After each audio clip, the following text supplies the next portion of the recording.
My channel. मैं कविता आप सभी का स्वागत करती हूँ आपके अपने चैनल काव्यशाला एकेडमी पर।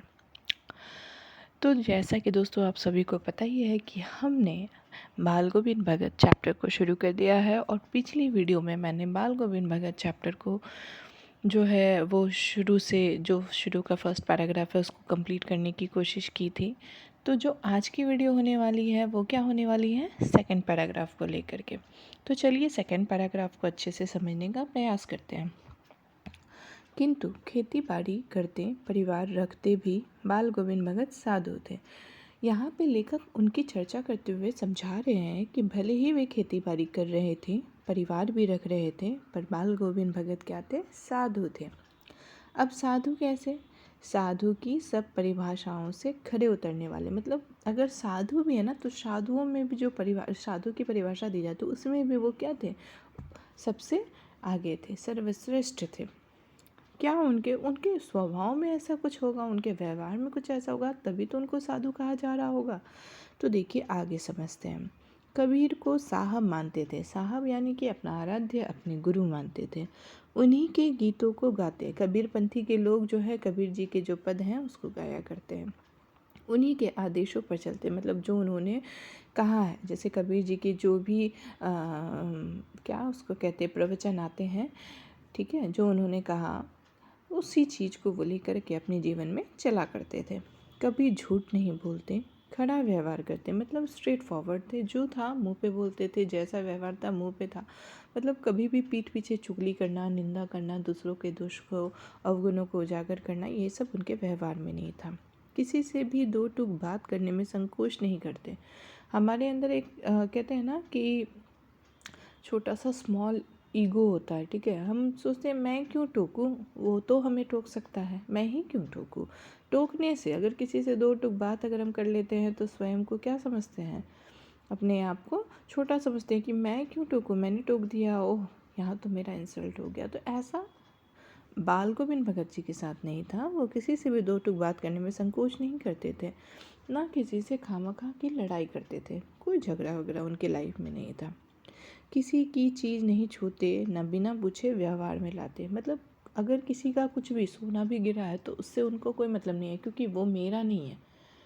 और इसी व्यवहार की वजह से, ठीक है, लोग बड़ा आश्चर्य करते थे।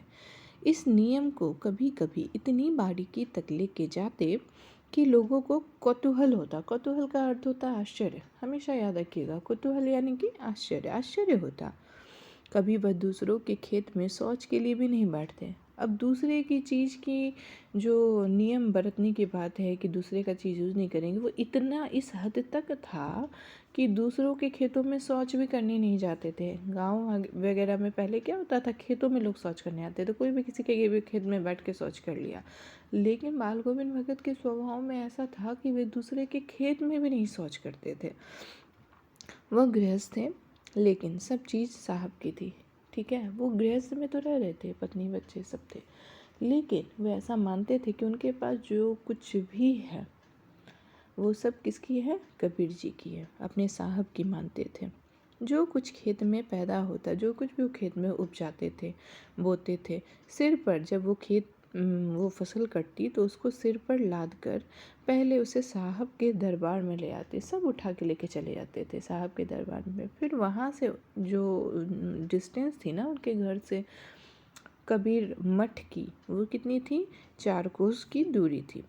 एक कबीर मठ से, मतलब जो उनके घर से 4 कोस की दूरी पे था, वो वहाँ ले जाते और दरबार से में भेंट रूप रख लिया जाकर प्रसाद रूप में जो उन्हें मिलता उसे घर ले आते और इसी से गुजारा करते हैं, ठीक है।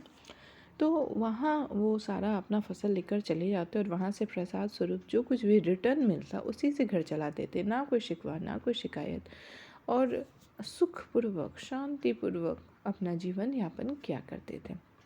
तो देखिए दोस्तों, जो सेकंड पैराग्राफ है वो आज हमने कंप्लीट कर लिया है और मैं कोशिश कर रही हूँ कि आपको एक एक वर्ड और एक एक पैराग्राफ का अच्छे से मीनिंग समझा सकूँ। उम्मीद करती हूँ कि आपको मेरा प्रयास अच्छा लग रहा होगा। अगर आपको हमारी वीडियोज़ अच्छी लग रही है तो प्लीज़ इस चैनल को लाइक करें, ज़्यादा से ज़्यादा शेयर करें और प्लीज़ सब्सक्राइब भी करें, क्योंकि मैं आपके लिए आगे भी और अच्छे अच्छे वीडियोज़ लेकर आने वाली हूँ। फ़िलहाल तो मैं क्लास 10th को टच करी हूँ, फिर आगे मैं क्लास 9th इंटर आगे भी बढ़ूँगी, ग्रामर पोर्शन को भी टच करूँगी। इसलिए अच्छा होगा कि अगर आप वीडियोस को लाइक करने के साथ साथ सब्सक्राइब भी कर लें। धन्यवाद दोस्तों।